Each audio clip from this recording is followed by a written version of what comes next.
লক্ষ্য রাখুন, my first opening game. মঞ্চে দেখতে পাচ্ছেন একখানা কোকের বোতল। এই খেলাটি আমি করেছিলাম যখন নোয়াখালী গিয়েছিলাম, ঢাকা থেকে কুমিল্লা, কুমিল্লা থেকে নোয়াখালী। তো নোয়াখালী গিয়ে এরকম খুব একটি গরমের দিন ছিল, খুব তৃষ্ণা পেয়ে গেছিল। তা আমি একটি কোকের দোকানে গেলাম, গিয়ে বললাম যে ভাই আমার খুব তৃষ্ণা পেয়েছে, আমাকে একটা কোক দেবেন? তো উনি কোনো কথা না বলে আমাকে একটা কোকের বোতল বের করে দিলেন। আমি খেলাম, খাওয়ার পরে মনে হলো আমি তো দাম জিজ্ঞেস করলাম না।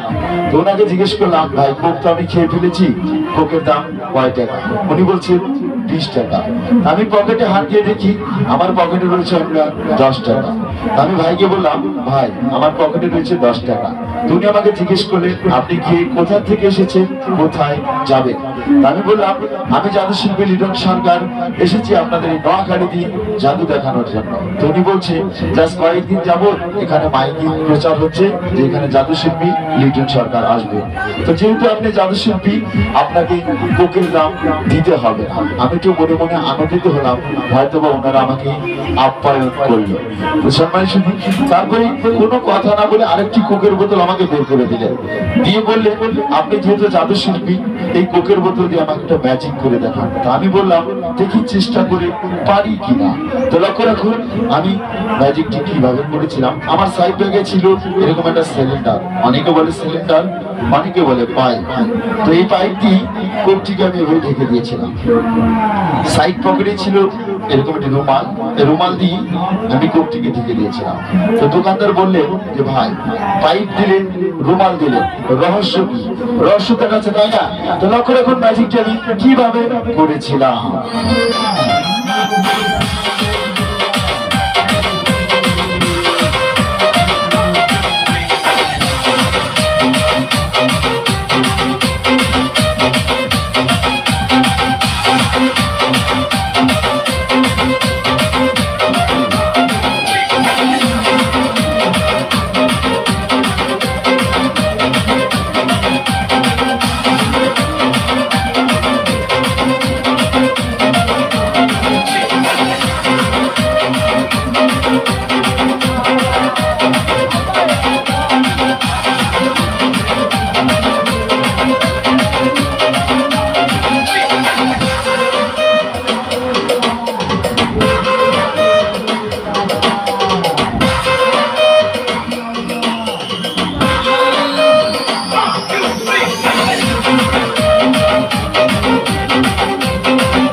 দেখলে